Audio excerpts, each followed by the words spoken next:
What's happening, everybody? GENOTHADRAGON is back, dropping a new video.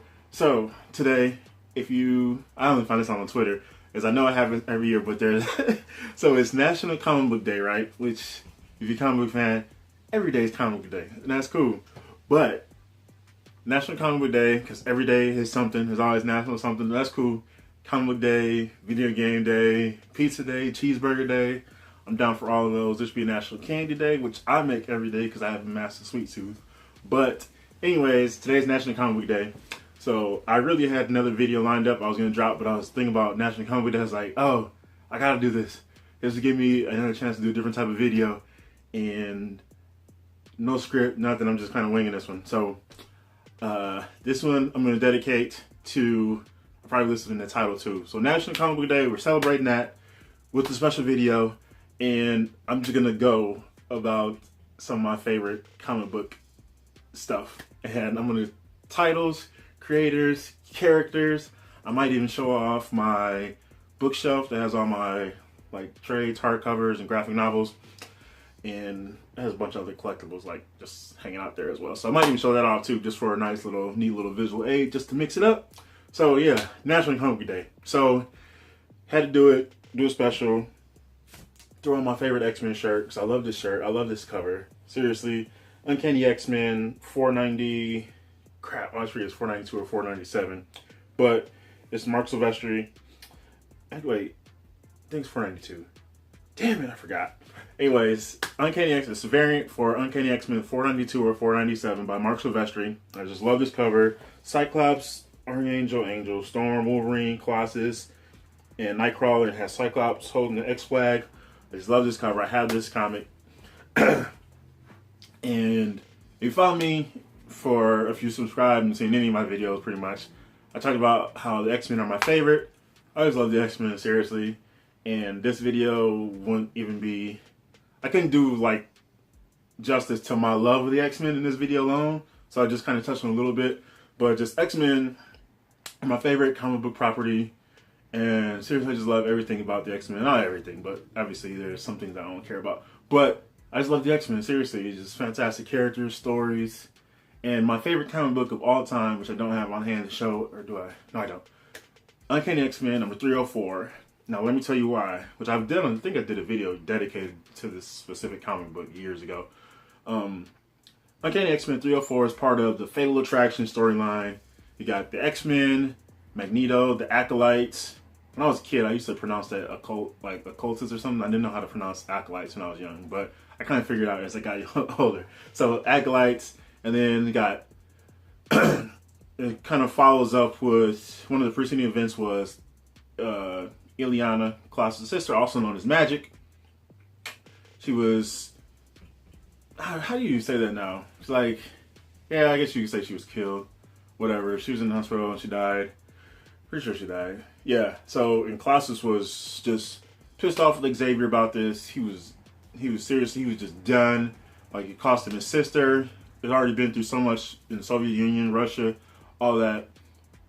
And he was just done. So they're at the funeral, and there's so many characters. And this is one fantastic cover, or not one, it just is the cover, by John Romita Jr., JR, and it just has all these X-Men, X-Factor, X-Force, and I don't know if there's any other people there, like some other humans or something, maybe Myra or something, but they're all there at Illyana's funeral, and this specific issue within the Fatal Attraction storyline takes place, or part of it takes place at Magic's funeral, Illyana's funeral. She wasn't Magic then. And like Colossus steps to Xavier, and he's just fed up with him, and then it was just like Magneto comes. I don't know if the Acolytes were a part of it yet. I can't remember where. I forgot the chronology of it. But Magneto comes, offers up like just this, or gives up this offer for X-Men, and Colossus betrays the X-Men. I remember this image of him striking Bishop in the back, and he leaves Apocalypse, or not Apocalypse.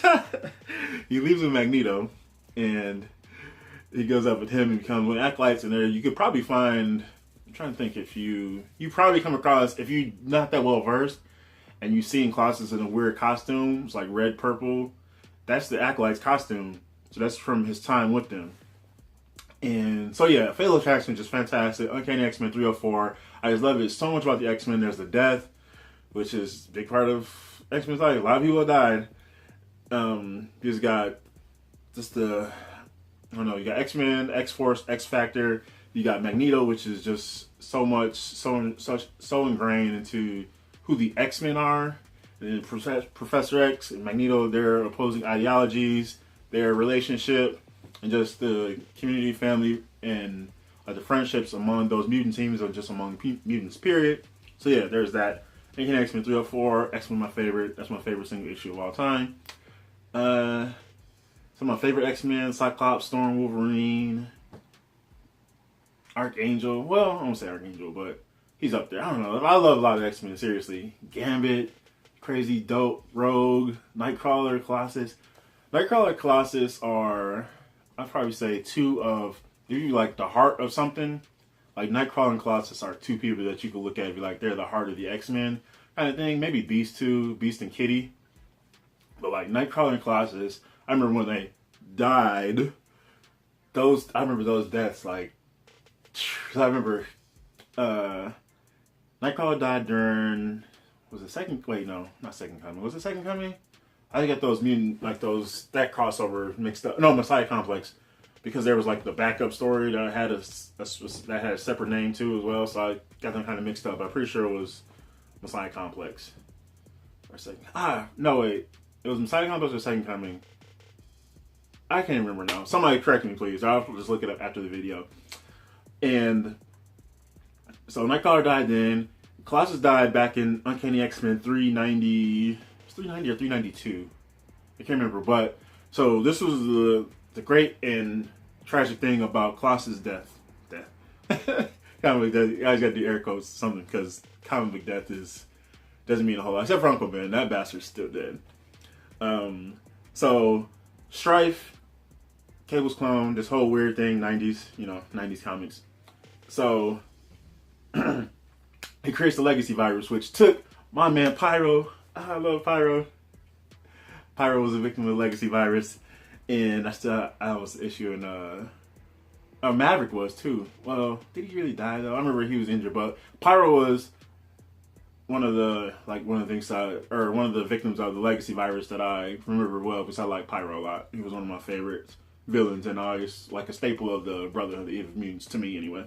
So anyways, they create the legacy virus. Strife creates the legacy virus.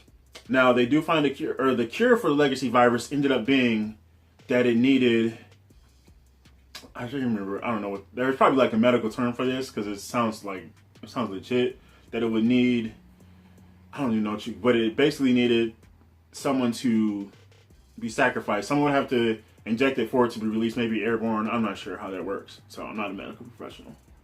And so Colossus, so this issue, they're at the mansion. I think there's a few other mutants in there, like Gambit, Wolverine. I think they've been playing basketball too. And so they're at the mansion, and Beast was talking about all this, and then Colossus decides to sacrifice himself to get rid of the legacy virus. So there's this image of Colossus injecting himself with the cure, and he's just kind of sprawled out on his bed. And it's like, dude, I remember this, like, yo, Colossus is dead. And I just remember that so, like, I won't say so vividly, but pretty vividly. And man, and he came back to Astonishing X-Men, because he was just hanging out with Ord somewhere, some planet, some crazy comic book shit. So yeah, but anyways, at the time, it was like one of those big comic book deaths. I was like, dude, this really hit me, like Colossus. But anyways, so yeah, I was thinking about that. Man, I do some of my favorite creators now. So, because you gotta have the creators, like personalities behind it, the talent, and some cool people, or some not so cool people too. But some of my favorite X-Men creators: Jim Lee, Second Genesis, Chris Claremont. Man, I'm looking at this. I have this framed picture of X-Men 200 with the two covers. It's got the Chris Bacala cover, and then I got the Humberto Ramos cover. I got this one here is Jim Lee right here. Scott Williams was the inker on that one. I don't know who the inks on those ones though, not offhand. I want to say Edgar Delgado's for Humberto Ramos because he was always with his. Oh, Tim Townsend. That's right. Tim Townsend was always with Chris Bacalo, and then I'm pretty sure it was Edgar Delgado with Humberto Ramos. They worked together a lot. So yeah, those two. Who else? Obviously, I say Chris Claremont. John Byrne did. Obviously, he had a magnificent run. Can't forget Dave Cockrum. Dave Cockrum and John Byrne, as far as like two like older X-Men artists, they're two staples in my mind just because they did so much like just fantastic work back then. And so yeah, like those two. There's just so many incredible artists over the years. Like seriously, I can't even think of them all right now. Just thinking about all the X-Men books out there. Salvador LaRocca. Joe Mad was just fantastic. And like even writers wise, I just remember like, the Kuberts. Gotta love the Kuberts. Those guys I grew up on. And like I said, Joe Mad just did some fantastic. He did some amazing covers. They were just some gorgeous stuff. Writers got Fabian. I want to say, I think I always pronounce his name. I always pronounce it either two ways: Nicieza or Nicieza. I thought I heard it was Nicieza, but I can't remember. It's been so long. I've only ever heard it like once or twice. And I hate getting creators' names wrong. But yeah, those some just fantastic X-Men creators. Who else? Even Bendis surprised the hell out of me. I was so worried when Bendis took over X-Men. I was like, this is going to be awful, and I'm going to hate this. But I loved so much of it. Seriously, it was legit like some good stuff. People talk a lot about Bendis, but man, his X-Men work was, like I said, it surprised me. It surprised the hell out of me, and I loved so much of it. So it was just great stuff. Other comic book stuff. I've been on X-Men so long. I forgot I'm making this This was not meant to be an X-Men video. So anyway, some other comic book stuff. Some of my favorite stories that I've reread. I love rereading. Civil War, fantastic story. I've reread the hell out of that. I want to get the trade, so I'm not like just flipping through my issues over and over again. Siege, which was dope. The fourth issue, it was 4 issues. Like the main series was 4 issues, but the fourth issue probably wasn't as necessary. But at least the first 3 issues and just overall, it was just a fantastic story. So I highly recommend both of those. I Kill Giants from Image. I Kill Giants, Thief of Thieves, East of West. Holy shit snacks. East of West is such a fantastic story. Those are all 3 Image books. Comeback, which is a mini-series from Image. Nowhere Man, it's a Dynamite miniseries, 4 issue, like a real sci-fi miniseries. Go check that out, Nowhere Man. Whew. What else? Why the Last Man, Vertigo. That's a crazy story. I think the ending wasn't. I feel like the ending was, I won't say it wasn't anticlimactic, but I don't know. It just felt almost kind of cheap compared to, as far as the weight of it. It just felt cheap compared to the entire journey. So like the ending just kind of, I don't know, fell off. Invincible, that's fantastic. Ryan Alley. What else? Like Boom. If you're looking for, here's a couple stories. Here's some good Boom series. Extermination, which is this dope little kind of like end of times, like almost like apocalyptic scenario kind of thing, but with supervillains and supervillains. And there's 2 nemesis. How would you say? I don't know. I feel like I said that in another video, but a hero and a bad guy, and they've kind of gone at it for so long, and then they're kind of with this whole this scenario, the story. They end up together for a lot of it, and there are a couple twists. And there's one, like I said, the major twist came out of nowhere, and it was such a good read. So I recommend go check. It's 8 issues. Extermination. Wait, is it 8 issues? I'm pretty sure it's 8 issues. Extermination, Boom Studios. Another Boom Studios book. Oh my god, I just had it in my head, and I was just visually I'm looking at it in my head, but I can't get the word the title of it out. Translucid. Translucid is 6 issues, and it's so it's kind of, what's the word I'm looking for? like psychedelic too in like certain segments of it, like the coloring and just the artistic like vision of it is so good. Like like visually it's so good. I wish I had it to show, and I've shown it off a little bit before in another video, but translucent is good, and it just kind of follows along like this. It centers around like a family. I don't say like a whole family, but at least like there's a mother, and then like maybe her son. I just remember the son, and like the hero and the villain. There's like this dude who was like, I don't know. It's hard to describe without having it in my hand but I don't want to say too much about it. It's only 6 issues, so I highly recommend reading it. It's seriously just a good book. It's good. Boom Studios, Translucid. And another one, which this is actually kind of cool. It's called the Midas. No, wait, is it the Midas Touch? Yeah, I think it's called the Midas Touch, but like King Midas, and it's I think it's 8 issues ish. And it's like what really stuck out to me about this book. It was a good read and it was a fun book, but like one of the big things that stuck out to me, you could definitely for a book for younger readers, and it wasn't like that weird, like corny, watered down, like young readers, like young comics, like it was legit. I remember when it was out, I was like, this is a legit example of a good all ages book, because I enjoyed it as an adult, and I can imagine like younger readers enjoying it as well. So it's called the Midas Touch. I'm pretty sure it's Midas Touch. But Boom Studios Boombox. It was like one of the first Boombox books, I think. I feel like. But maybe I made that up. I'm not sure. Another one that's actually pretty sure this is Boom Studios, Hexed. Witches. If you like witches. Hexed. There's actually a couple of volumes of it, but just go check it out. Go look it all up. And I remember when I jumped onto, I think this was the second volume of it. Whatever. There was some original story, and then they had brought it back. And I was like, whoa, this book is legit good. I'm not really into witches like that, honestly. But I was digging this book, and I want to go back and pick them all up and read them all, reread it all again. Because I never got the chance to read the whole thing. But it was good. Like, it did good. Visually, it looked great. The story was fantastic. So, Hexed. And I'll jump off that. Another witch story, actually 2 witch stories. Witches. I don't know what you would call the other one, but Black Magic, which is that for? No, that's Image. I don't remember. But Black Magic, and holy shit snacks. Nicola Scott is such a fantastic artist. She's legit is.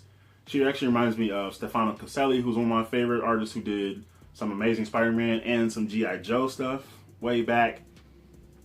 So go check that out. Black Magic. And then the other one was, I forgot this one too. Oh, wow. I'm just dropping the ball. But it was a Vertigo series. Kaylin Kittredge and,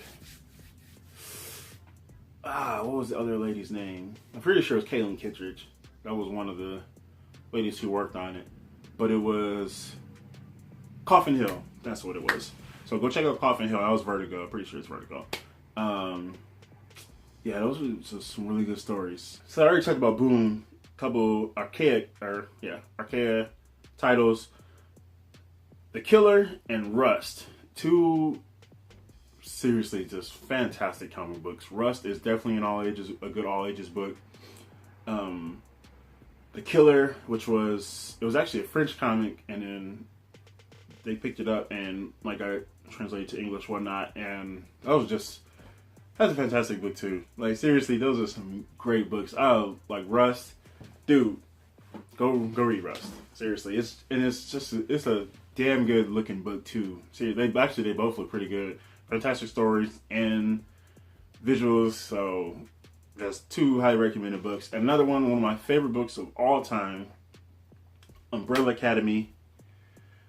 Apocalypse Suite. Now, there's actually 2 volumes of Umbrella Academy with a 3rd on the way, which I think they just confirmed like this year that the 3rd volume was being made.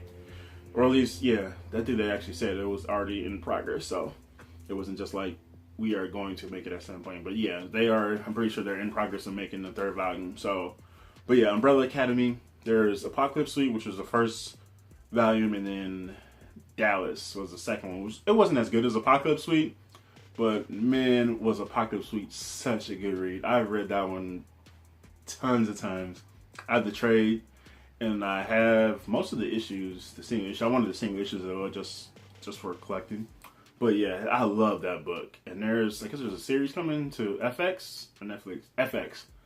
There's supposed to be an FX series at some point. I think it was coming out this year, maybe. It's gonna be on the lookout for that, maybe. I'm not sure. What else? Oh man, G.I. Joe. I already mentioned G.I. Joe with Stefano Caselli. So G.I. Joe's had tons of great books. You already got the Larry Hama stuff from Marvel, for like 155 issues. They brought that back through IDW, and they've been running it ever since. But then IDW's also had a bunch of other series, and then at one point they had like 3 going at the same, like outside of A Real American Hero, they had 3 other series going at the same time, and those are some damn good books. I was loving that. But then they just cut them all off and then rebooted it with some trash. I was like, why? Like, you just stopped what you had. You had 3 great series going. You cut them off. Well, one of them, they kind of, like, the story was kind of ended. It was really kind of like a finite story, but I was okay with that. But then they just cut all of them off and rebooted them with some terrible stories. I won't say the artist, because it was just hideous, and I've never liked his art. But it was just weird. So I'm not even doing that. That's supposed to be like celebration of fantastic comic book stuff. So, but anyways, another G.I. Joe story through DDP, Devil's Due. Wait, is DDP yeah, Devil's Due Publishing. DDP, G.I. Joe America's Elite. This was 36 issues, and it was capped off. The last 12 issues was World War III arc. And man, it went down in this series, or this story arc. But the whole series is fantastic. Stefano Caselli, that's when I first came across his art. And this was some good G.I. Joe comics. Legit. So go check that out. What else? I was just trying, oh man, just some fantastic stuff. Seriously, dude, there are so many good comics out there, and I want to get it, like, this celebration, National Comic Book Day, so just celebrating fun comic stuff. And I used to always say there are comics for everyone. And then everybody started going into with the whole Comicsgate thing, which I'm not going to get into here. I was debating doing a video, like, kind of addressing that whole thing, but so yeah, I really don't want to dwell into that. But yeah, I do think they're just like comics for like all types of taste. Seriously, superheroes, action, crime. Oh, some good crime books. Dead Body Road. Like I said, Thief of Thieves is like, I like heist fiction. Like, I love heist movies, so like Thief of Thieves was right up there for me. I don't want to go into my favorite heist movie. That's just too much of a tangent. I want to ramble on, but there's just legit some great books out there, and just all of the different publishers, from some of the biggest well-known ones to smaller, and they're just like publishers of all different sizes, and just tons of books out there. There's legit comics. There are comics to fit every taste out there. So this is great, man. Comics are great. Seriously, just go to a comic book shop. And I think most of I don't say a lot of my subscribers are probably, because when I started my YouTube channel, it was all comics. I don't say mostly, it was all comics. But eventually I kind of branched out, which I had intended to do. But a lot of it was all comics, like hauls, and eventually I started doing the comic shop tours, which people seem to love, and I like doing them because they're fun. You kind of get a look at all the different shops, which kind of gave me an idea of if I ever owned a shop, or just, I know there are things I've seen that I would put in a shop if I owned it, and some things I would avoid. I was like, I don't like that. That's weird. But then there's some things I do that I've seen that I think shops should have. Like, one thing is wheelchair access. You should have like a ramp going to your store. And I've been to a shop where it was kind of like you go in and you get to take stairs down. And there is like a back way in, but I don't know if people use that really, because it kind of goes into, it's weird. Like, the whole setup is kind of weird. But Like, I just honestly think, like, wheelchair access for shops, like, have a ramp up to your door, like, some way, or, like, pick a location where you have it. I don't say, like, just set up, you could probably set up a ramp, I don't know how that works, but concrete ramp, whatever, or you could probably just get something you could lay down, and, like, yeah, just have a ramp. I'm just saying, like, accessibility is big for me, even though, like, certain accommodations, or I don't really need accommodations, but I try to think globally a lot of times, so accessibility and diversity are big for me, and I think about that with video games as well. So, yeah, that's that's just one thing that I think about with comic shops. So, yeah, like I said, I've done quite a few of those comic shop tours, and so yeah, like I talk about comics a lot, and yeah, man, comics are legit just great. Like, just storytelling, I love storytelling. Like, comics have their own, like, comics as a medium have their own, like, just way of, like, telling a story, presenting a story to a reader. And, like, that's unique to comics in the same way television, radio, film, music, just art, or, like, I would say, like, visual art, drawing, like, painting, stuff like that. And then, like, plays and musicals, and, well, theater in general. Like, they all have their own way of telling stories, and comics have their own unique way. So, like, you can kind of, there's a whole lot to say. There's a whole lot that goes into, like, comics. You get, like the page turn, which people talk about, creators, you've seen creators talk about, and, like, you're flipping through, when you flip that page, and you met with this massive splash page, something like some major reveal, or hey, look, this character that you love just got shot in the face by this other character, and now you're gonna be sad because he's dead, or just wow, crazy stuff. In comics, you can do anything. Like, sensibility. I guess you're probably limited by sensibility, imagination, maybe, but artistic talent, I guess you could say. But even that, like, you can still try to make it work. So comics legit just present so much for the reader, and there's just a lot there. Like, the only thing is, a lot of the business behind comics isn't as great, and we've kind of hit that where, like, they're in the digital age. Excuse me. But just like how digital comics have what they've done for the business, and then, like, people adapting, comic shops, and all that good stuff. So, but yeah, honestly, if you're new to comics or new to my channel, just kind of checking out because you've seen some of my comic book videos, here's some advice to get you started in comics. Go download these apps. I have them all. I should just show them. Oh, I probably showed them. But I have Comixology, Marvel Unlimited, DC Comics, and I think that's it. But, like, those comic book apps, all those comic book apps, you can get, some of them offer free comics, so you can just go on there and just read some free comics. You're not going to get, like, a whole series worth, but you'll be able to get, like, you can read the issue of this series, issue of that series, and, like, this is cool. So sometimes I'll just pick a comic, like, I'll download a comic, whatever, or add it to my collection, like, read it, just some random comic I've never read before, just to check it out. And then Marvel Unlimited is great because you get access to, I don't know what the pricing is at the moment, but you get access to just this decades of Marvel history, and it's fantastic. So I also recommend checking that out. And then also the biggest thing, just go to a comic book shop, comic shop locator. If you don't know where your comic shop is in your city, comicshoplocator.com. I always go to there when I travel. So I travel every year. And whenever I go to a new city, I go comic shop locator. What's my zip? Where am I staying? What's my zip code? I don't know. Plug it in. Comic shops there and there. All right, let me pick. I'll pick the closest one, or whichever one has a cooler profile, and I'll maybe go check out their Facebook, their Twitter, and just kind of see how active they are. Get, like, pictures of their shop. You can see pictures of their shop sometimes. I was like, hey, you know what? I'm gonna go to that store. And then I'll do a comic shop tour, upload it for y'all so y'all can kind of check it out. Go buy some stuff, but that's really it. I just go to a comic shop, and especially, like, on, like, a Wednesday, new comic book day, or you can even go on, there's Halloween Fest and then Free Comic Book Day as well.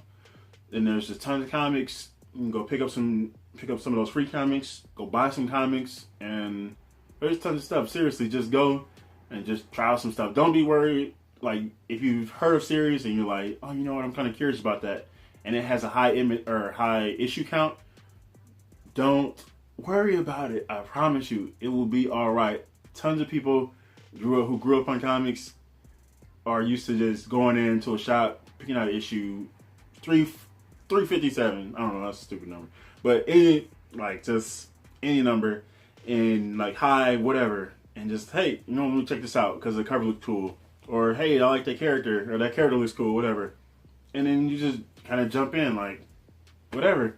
Like, don't be scared of that. You don't have to worry about catching up. If you jump in the middle of a story arc and you're like, hey, you know, this story's kind of cool, then go back and pick up the previous issues. If, like, sometimes, now granted, sometimes they can, like, skyrocket depending on popularity, whatever, and, like, secondary market. So just wait for the trade. That's okay, too. Like, trades are great. I think Image has some of the, like, one of the best trade practices. Their trades are used, or not, I don't say all of them, but a lot of them are like $10. And you're talking like, you know, 5-6 issues, or maybe a whole story or a whole series if that's just how short the series was, like 4, 5, 6 issues. Wow. You need to get it for like $7, $8, $9, $10, and then that's fantastic. That's good reading. And then, like, those are great because you've already caught up, so you're not waiting. And then some people don't want to worry about collecting individual issues, and then you're paying more for those individual issues, but that's more for collectors and people who just want to keep up with that stuff. I like individual issues, but some people don't have the space, they don't want the money, or just like kind of the monthly wait for them, and that's okay too. Those are all okay. As long as you're buying comics and you're enjoying it, however you consume. I won't say however you consume, because I don't want you to pirate them, but consuming them at your own pace, and that's okay. And sometimes it's about being comic communities, Instagram too. It's just a lot of good stuff. And like all the Comicsgate stuff, Comicsgate, whatever it is, like push all that aside. There are tons of great folks in comics on the creator side, publisher side, and on the fan side too, fan communities. Like even for the, like, I don't have the biggest channel, but like if I make comic book videos or even just period, like you can hit me up on Twitter, hit me up in the comments, and we can talk comics. So you can, like, there's people here and people comment on my videos who like my comic stuff, and you can find like those other channels, and you can find and just kind of join in comic communities. There's tons of ways to get into it, and I'm always full of recommendations. Like I said, I was just kind of winging it, so I was shouting out a bunch of them, and I did not make a list, nothing. So yeah, I'm gonna need to wrap it up because this video is turned out way longer than I even thought about, but that's just kind of what happens when you're just kind of rambling on. So I really wanted to celebrate this and just have just unfiltered comic book enthusiasm and joy. So, and I hope you all like felt that, and I want you to enjoy comics and enjoy the community. Just read your comics, buy comics, support them, and just have fun. Seriously, it's about having fun, enjoying the stories, the characters, the art, the craft of it. And seriously, like, cherish all of it. And don't forget, I should have thrown this in earlier, because people forget this a lot. It's not just writers. It's not just artists. There's like tons of people. There's the editors, and like people forget a lot of times, like the inkers and the colorists and the letters. Like, they are unsung heroes a lot of times, and people forget about them.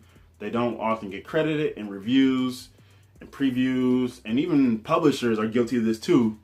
Because since I blog, I've gone to publisher websites to try to find info for comics. Like, I want to make sure when I do a preview or review, like, I list all or if I'm just talking about a comic series coming out, maybe I want to know like all the creators on there, so I can put them out there for people who are reading or who are going to check out the post.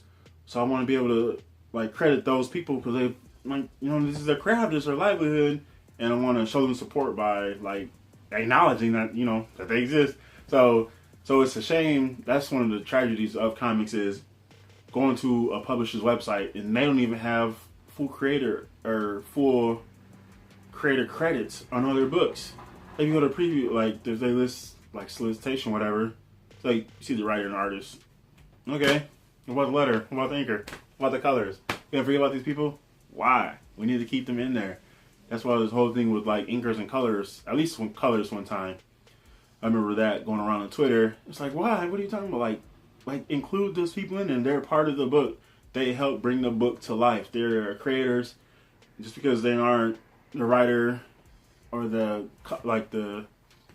penciler doesn't mean that they didn't have a hand in bringing this book to life and helping it get into the hands of readers like me who cherish that stuff. So we need to be able to, we need to make sure that those people are acknowledged as well and that they're given their due and their credit. So I remember one time there was something about colors being denied at a convention.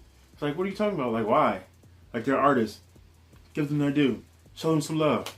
So yeah, you know, shout out to, that's why I made sure, like, I was talking about Tim Townsend, Scott Williams, Edgar Delgado. Edgar Delgado is bloody fantastic. Seriously.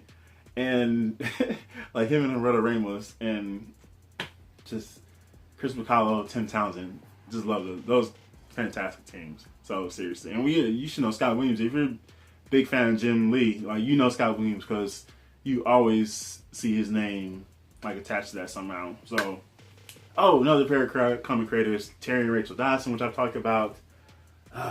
Another series. I was so ready to wrap this video, but I forgot some stuff. Lady Killer, Dark Horse. Joel Jones, who is marvelous. Seriously, I want you to like understand, like when I say this, like look in my eyes. Joel Jones is a fantastic creator, and she writes too. She is seriously fantastic. So Amy Reeder, Kelly Sue DeConnick, oh my god, I forgot about her. And she's like, seriously, she's my favorite. Her, Joel, yeah, she's probably my favorite writer. Gail Simone. I just said Amy Reeder. I forgot her name. There's just so many people I just skipped over. Kelly Sue's title, Pretty Deadly, amazing image. And who is, I'm looking at the artist that she worked with, and I'm looking at her name in my head. It's like right there, but I can't read the words. I'm looking right at it. So yeah, Pretty Deadly, go check that out. It's a fantastic book too. Amy Reeder had Rocket Girl. She did some Batwoman stuff too. At least the Batwoman cover I remember, which was just a fantastic cover. I would want a poster of it. So yeah, I'm gonna wrap this up because this video is way longer than it should have been, or at least than I anticipated it being. So yeah, man, just comics, just celebrate comics. National Comic Book Day. Peace out.